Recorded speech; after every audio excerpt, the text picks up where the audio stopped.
Olá, bem-vindo ao Humor à Primeira Vista. Eu sou o Gustavo Carvalho. Estou só a fazer este pequeno aviso antes do início do episódio porque conversei com o comediante britânico Russell Howard a propósito de um espetáculo que ele vai fazer em breve aqui em Portugal.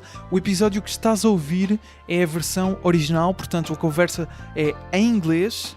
Se queres ouvir em inglês este episódio, fica por aqui. Se não, se queres ouvir a versão dobrada em português, no mesmo sítio onde estás a ouvir este episódio encontras essa versão. A minha conversa com o Russell Howard começa já a seguir. Humor à primeira vista.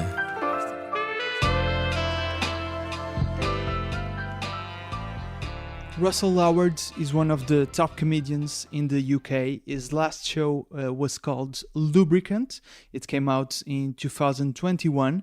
Russell calls it a love letter to laughter. And if you watch the documentary that comes with the show called Until the Wheels Come Off, you really get a sense of how in love Russell is with comedy. You can watch the show and the documentary on Netflix. Russell also writes and presents the Russell Howard Hour, a topical comedy news show on Sky Max. You can find some of the best moments on YouTube, social media. He started writing jokes at 14 and tried stand-up for the first time at 18. And now, of course, everything in his career culminates with these two performances in Portugal. As you know, Portugal, it's the big center of comedy. Russell, thank you so much for doing this. Welcome to Humor à Primeira Vista. You will be in Portugal physically in August, the 16th and 17th. The 17th show is already sold out. We will get into that show that you will be performing in Portugal, but first I need to ask some questions about Lubricant. When I was watching the show and the documentary, I really felt like you were, I think I can say, obsessed with comedy. I think that's a real thing. Do you find that there can be too much obsession, even if you love what you do? Sometimes too much obsession can get in the way of you achieving something in comedy? Yeah, I don't know. Like, my obsession is with comedy is like, it feels like the universe is constantly throwing out these tiny little ideas, and I kind of grab them and try and, it feels a bit like I'm a chef and the world is throwing all these flavors at me, and I'm constantly trying to make the best cake. That's what comedy is to me. I really like making cakes and then shoving them in people's faces. And so, like, in terms of it being an obsession, I just love it so much. It's so part of me. I love making people laugh, and I love writing jokes and trying to make patterns out of life. There's probably a healthier way to navigate existence, but it's my favorite. You know, I just love doing stand-up. I kind of, yeah. So, and then in terms of it getting in the way, you know, maybe if I smoothed myself out a bit, you know, I could present kind of, you know, game shows and stuff like that. But that's not what I want to do. I'm a stand-up, you know. Yeah. No, but I was thinking, like, if sometimes when we really want to achieve something in comedy, or in this case, and if I really want to interview somebody, sometimes I can get like blocked out. I'm not I don't take the right steps to get to that interview, let's say. Sometimes that maybe gets in the way of a beat you are trying to write or something like that. Yeah, maybe. But I the key is that if you're obsessed with the process, you're fine. Yeah. You know? So and certainly during COVID, it was my salvation. I was just sitting in my room, writing jokes, knowing that one day there was going to be this audience waiting for me. And so it wasn't it's not so much about I've got to do the greatest show ever. It must be the greatest. It's just enjoying tinkering with the engine, you know. Yeah. It's kind of like I like spending time looking at the engine of the car. I don't want to, it's got to be the fastest car ever, it's just I like looking at the engine, Yeah. so Yeah. as far as my ambitions go, my ambitions are, I love doing stand-up all over the world, but I don't want to be the biggest in the world. I just love doing it, so it's cool. Yeah. One of the things you did during the COVID-19 pandemic, and we can see that in the documentary, you went to New Zealand to perform, firstly, free shows, I think, and you had to do 2 weeks of quarantine in an hotel room just to perform those free shows, and you ended up doing like 17 or 18, something like that. And there is, I think you probably must be the only stand-up comedian that went through this. Like, you had 2 shows in one night, and after the first show, everybody in the audience gets a text from the New Zealand government saying basically, tonight you need to be home, you need to stay home, there's a few cases of COVID-19. I mean, I was the second show. I mean, this is just a surreal experience. I mean, Yeah, it was so strange. And also because it was being taped for a special I did. So we did the first taping and it was great. And then we get the announcement, and I mean, the atmosphere was so just dropped because everyone was like, because basically one person in all of New Zealand had it. So all of New Zealand had to, it was extraordinary. yeah. So it was that weird thing of doing a gig, knowing that we'd be in a hotel for 2 weeks. Yeah. It was so odd. It was like kind of, I imagine it'd be like performing in an underground bunker, knowing the war was about to start. I mean, kind of like, right, so these are all the fun things. Yeah. But fundamentally, it was just a joy to be able to do it, because this was when comedy wasn't happening, Yeah. But I was at one stage, I was the only touring performer in the world, and I was so just immensely lucky and really aware of that fortune. Like, I didn't mind sitting in a hotel room for 2 weeks if it meant I could live normally. I was just done with it. I just didn't want to do Zoom comedy because it just felt so just dead and lifeless. And I just, as soon as I could, I was in car parks and woods and laybys and anything to do stand-up. I kind of fell in love with it all over again. So yeah, New Zealand was incredible.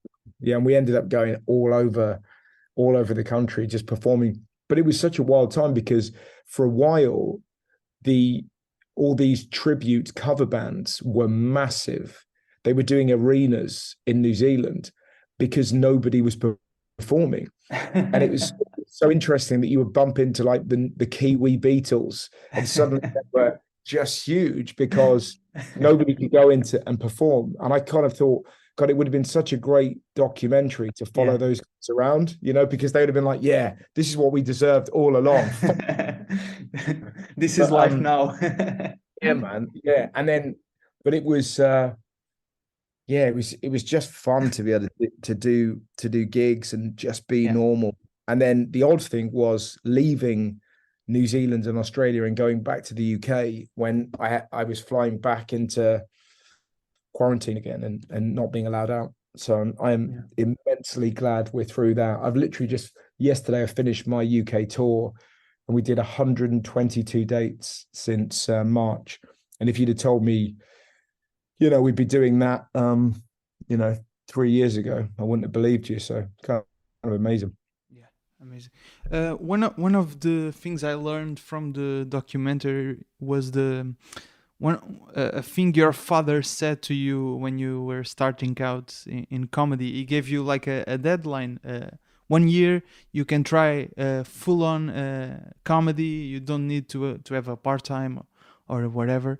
And you did 1 year of just focusing on comedy, just hardworking. And 3 days before, I think it was 3 days before the deadline, you got signed by your agent. I did, yes. Yeah, it's still your agent, by the way. Still No? my agent. Yeah, Yeah, still yeah. your agent. So I was thinking you must think about this, like, what if, how would Russell Howard be right now if that didn't happen? I don't know. I think I've got drive from my dad, and basically what he was doing, I was working part-time at the time, and sort of doing gigs, 3 times a week.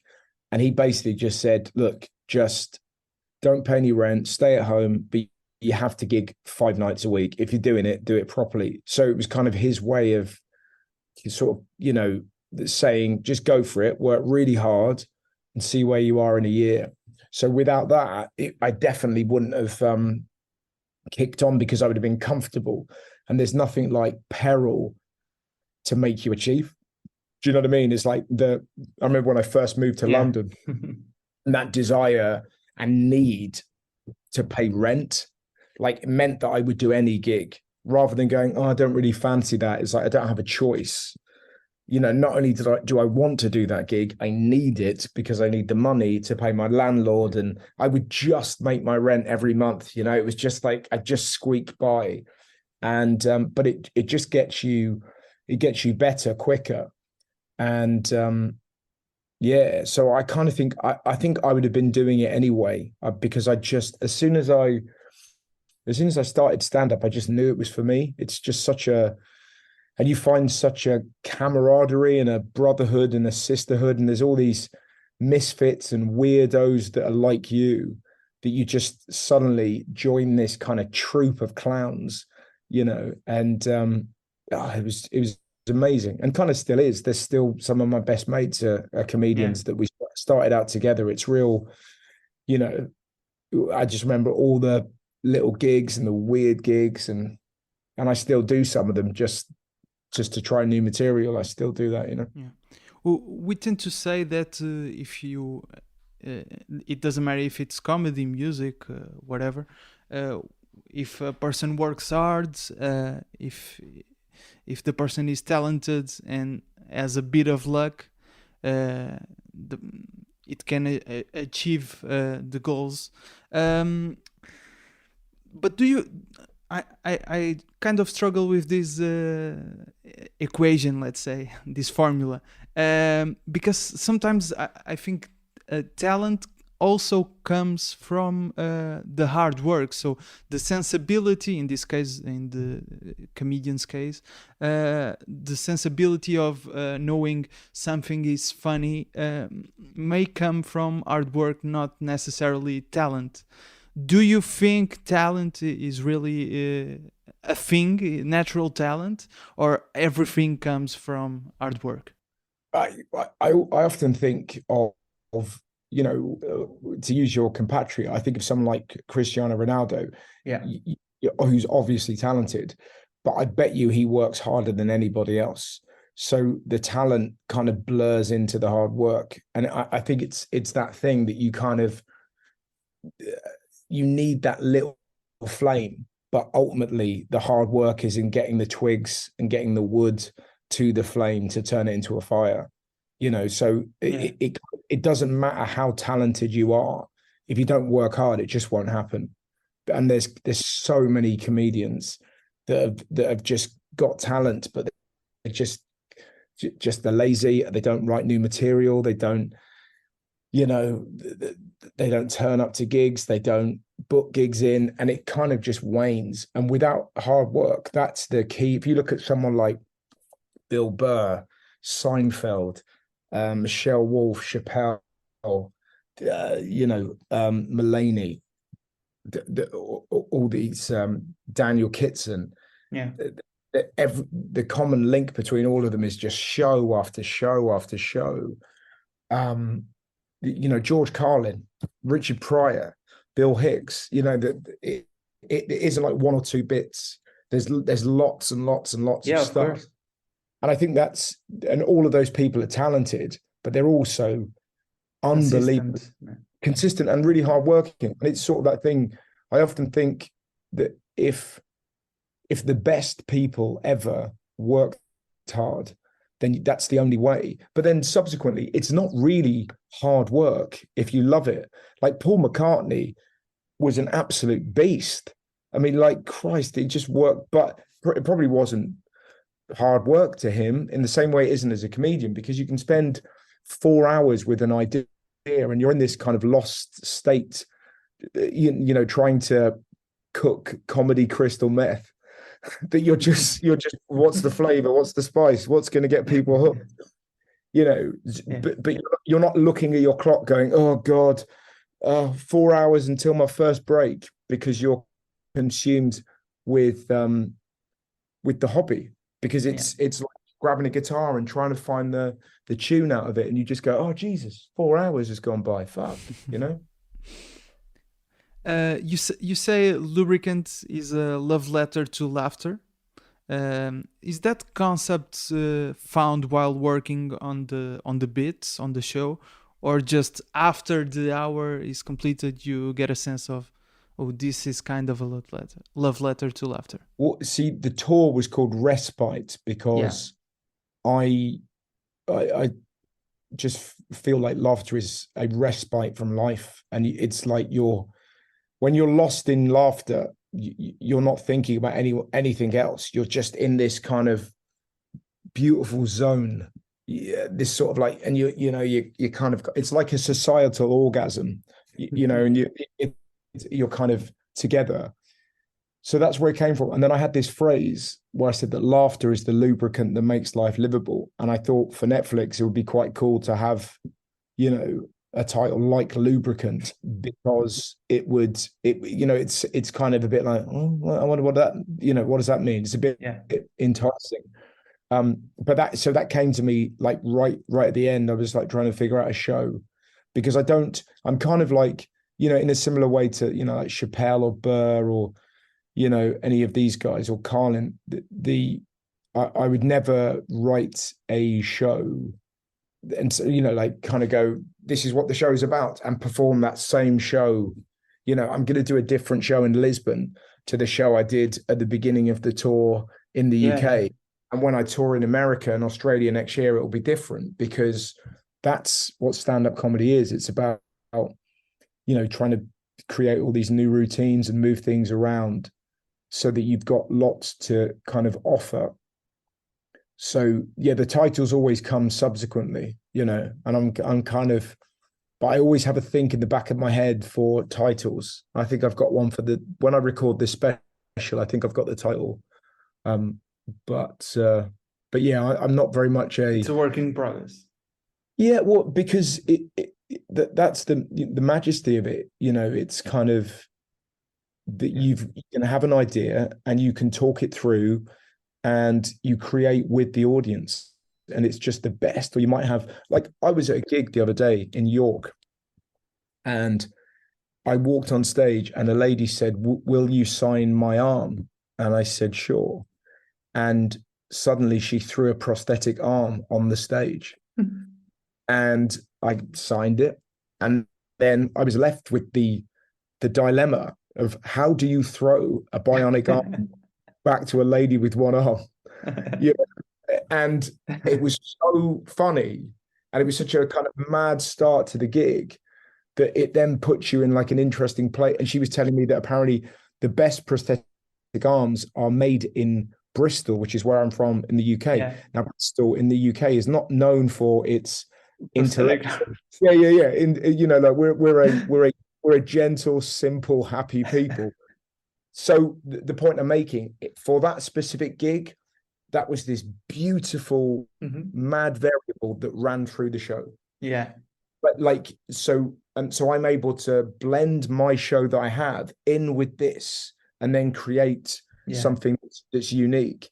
But what's one of my bugbears when you see a comedian walk on stage, and I've seen them walk on stage, like British comics in like foreign countries, and go, so the show is about, and they just start the show. So you're like, fuck me. Why don't you just send a recording? So you're not going to be here. You've got no interest in evolving it. You just rock up and you say it the same way that you always say, and it's just, you know. Whereas if you look at somebody like, you know, Burr or Chappelle or Daniel Kitson, you know, any great comic, Chris Rock, they'll always move stuff around. You know, they'll never just, you know, perform in Australia and have it be the same show, you know? Yeah.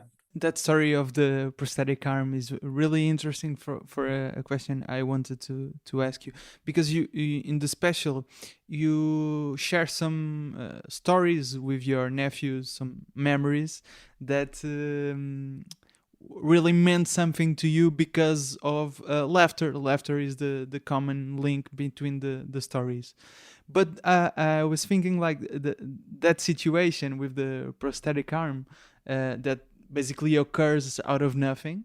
Do you think that that the laughter that audiences get through stand-up comedy can also create memories as powerful as those stories that you lived with your nephews? Because it's different types of laughter, right? Because one is we kind of have we expect to laugh when we go to a stand-up comedy show. I think those laughs when something really majestic happens, you know, like a moment of real madness. It's such a pure laugh because you can see the audience going, "This is definitely happening now. We are here. He's never said this before." And when they see a comic do that, it's electric because it's almost proof that funny is happening. Do you know? And that's, I think we've all had those moments with comics where you've been in the room. I can still remember moments seeing comics just pull out something beautiful, so funny and unique to that night. I think those are the closest we get to those moments with our friends where we're kind of lost in laughter, you know, and someone's done something, but you know, and it's proper deep drugs, you know. But yeah, I think comedy can. It certainly can for me. I've had so many kind of moments watching people that it just meant something so special. Do you remember any specific one? Like I remember seeing a comedian called Johnny Vegas, who's a brilliant comic from the UK. He did a season of Taskmaster, I think. Yeah. And he told there was a woman, he asked her, he said, "What do you do?" And she said, "Oh, it's too embarrassing." And he went, "I'll tell you embarrassing. When I was young, my dad had a job and I used to have a separate bath. And we had a flannel, which is like a towel. And I used to wrap that towel around my cock. And I would pretend at the end of my penis was my best friend. And I would tie it. And then one day my dad lost his job and I had to take a bath with my three brothers.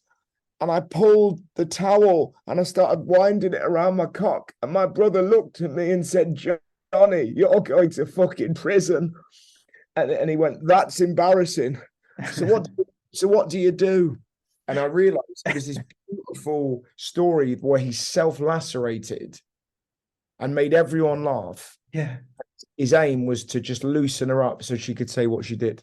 And it was majestic. Like, do you know what I mean? It was just watching a man just dig deep into embarrassment about himself so that she would be cool with saying whatever she did.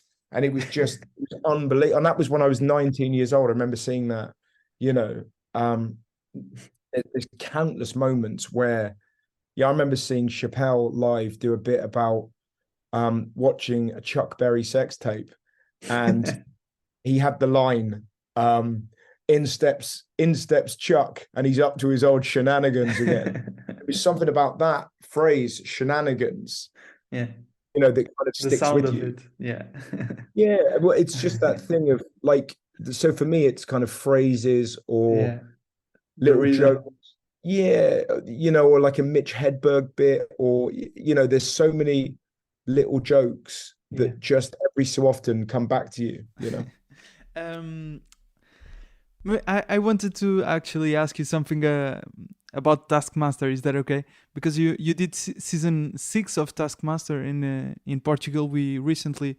I'm a big fan of the show. I watched the UK version on YouTube, Oh, that's and yeah, and uh, Portugal recently, in the last year or 2 years, maybe we the Portuguese equivalent to BBC, the public TV station, did a version of Taskmaster, and it's great. yeah, it actually it was really successful, viewer wise, and let's say an impact on television, I would say.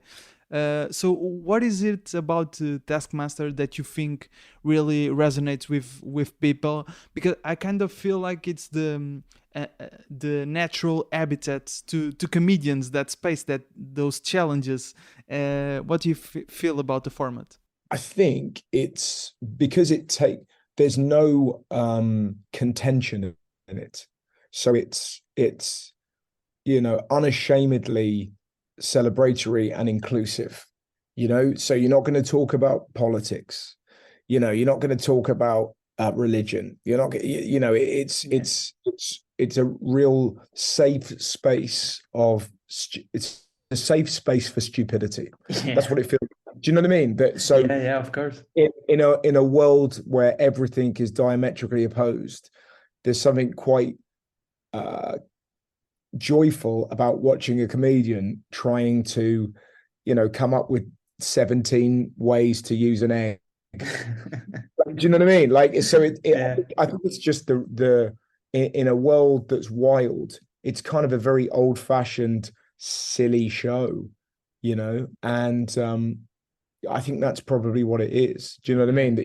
It's just it's somewhere you can go and watch people who are clever look really fucking stupid. and you know what I mean? And it's joyous and sort of own the stupidity, And I think also it's one of the, I think from a format point of view, everyone plays along and then tries to figure out what they would do as well. So you're sort of you're watching someone's journey, but you're also going, well, what I do is that, you know what I mean? So you have a vested interest rather than it being just someone chatting about Trump.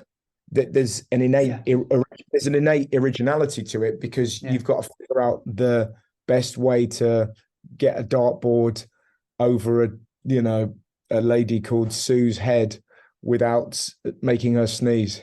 Do you know what I mean? It's that kind of thing. How do you escape those occurring topics like Trump, like Boris Johnson, let's say, on a show like the Russell Howard Hour?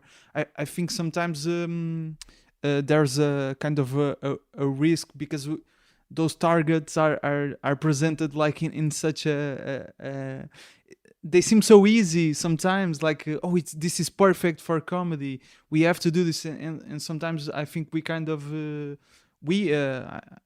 comedy in general forgets to be stupid sometimes. You also talk a bit about that on the documentary, the stupidity, like starting with something stupid. Yeah, well, I think it's the way we try and do it is, on the show we always try and write like comedy club funny rather than TV funny. Because TV funny is very safe and it's a bit boring, but you want jokes that would work in a comedy club.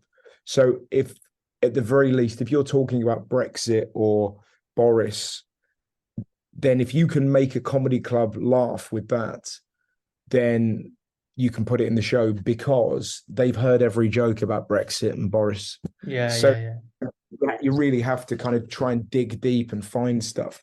So that's it. But like you say, if you're just doing a joke about Trump having, orange skin and weird hair and small hands, then it's just a bit like, and that wouldn't work in a comedy club. But if you could find an angle on Trump that was interesting, then it's fine. Do you know what I mean? It's like the old phrase in that there's no such thing as a hack subject. There's just hack treatment of it. Do you know what I mean? It's just about what are the jokes inside it, you know? Of course. In recent years, in Portugal we have the pleasure to receive many international comedians. But just a few years ago, there were I think Eddie Izzard did a show in Portugal once. Jimmy Carr played Lisbon and Porto and Braga, I think, in the north. But in a few years ago, it started like a lot of comedians. Daniel Sloss is going to perform for the second time this year. Ricky Gervais is coming. Russell Howard is coming. We had Louis C.K.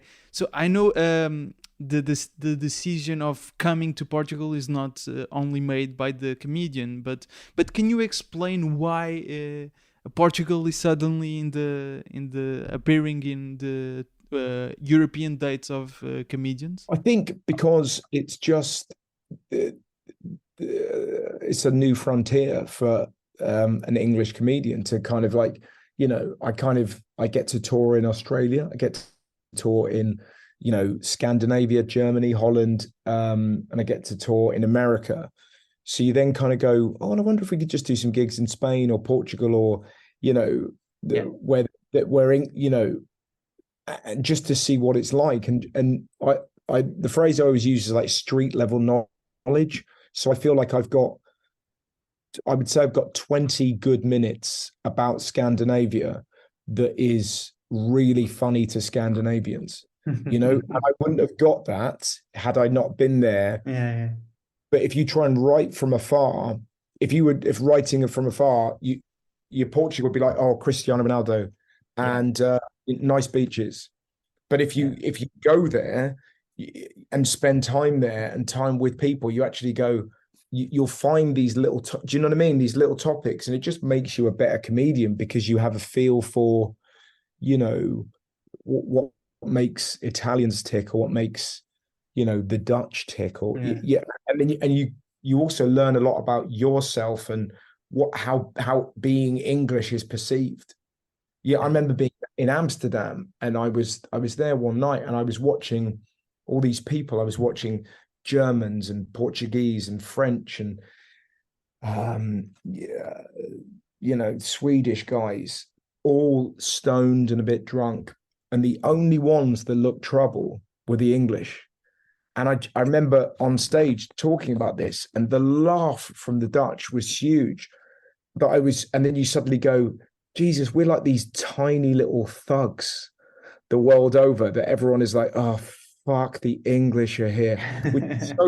But it's so funny. Whereas in America, the English are thought of as incredibly regal and very posh and very, you know, almost camp and debonair, and we ride ponies. But Europe, you've seen us get off EasyJet flights. You know that we're scum.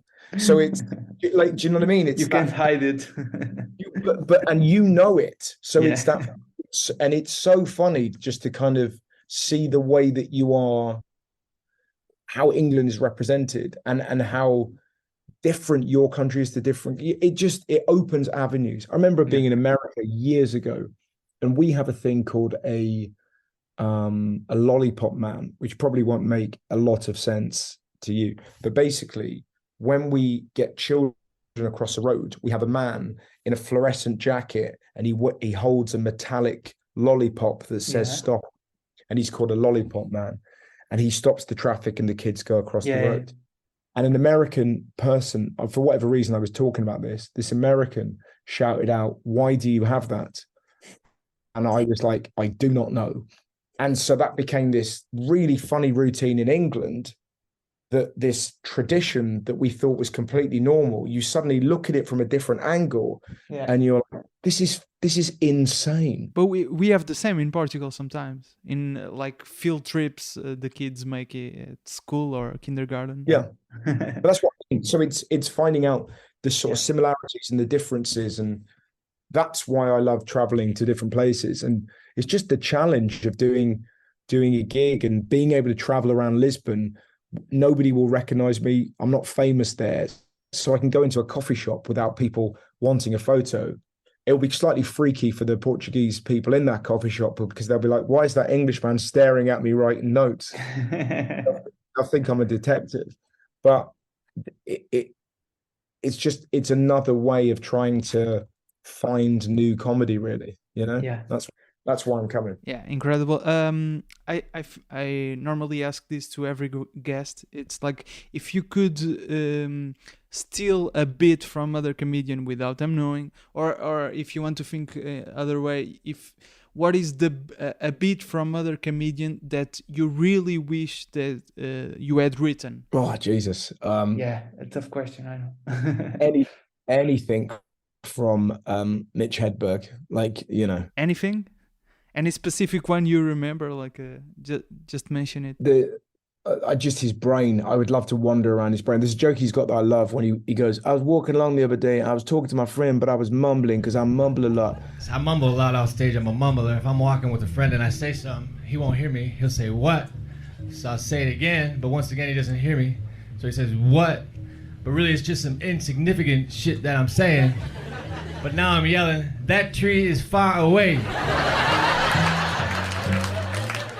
That tree is far away. And it's such a window into his fucking insane brain that he manages to make talking bollocks funny. So yeah, anything from him. You probably have met many people in the comedy world. Please tell me like a story when you met someone that you really adored, really admired, that you got like starstruck, or you didn't know how to react. I remember meeting Eddie Izzard years and years ago, and I just had a shit. It was in a toilet. It wasn't in the street, and he just had a wee, and we were both leaving the toilet together. And Izzard, he's a very short bloke, but he walks with such grace. He like just glides through life, and I was so aware that I walked like a simian compared to him. Like my hands go backwards. I was this ape. And I tried to kind of change my walk so that I looked more impressive. And he saw me and he was like, are you trying to walk like me? And I, yeah.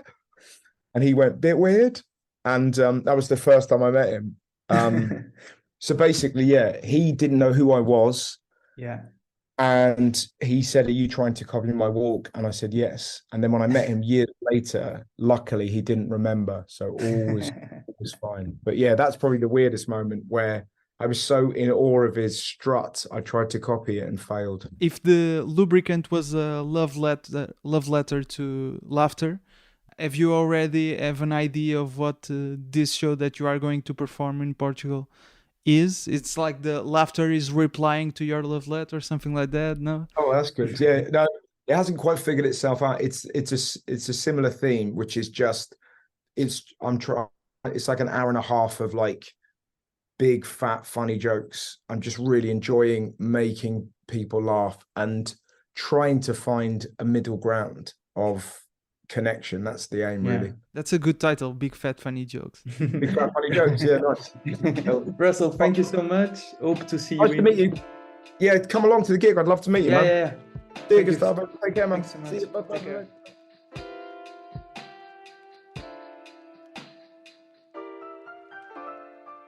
O Russell Howard está no Instagram em Russell Howard, eu em Gustavo Rito Carvalho, o podcast em humoraprimeira-vista.podcast, a ilustração é do Nuno Amaral.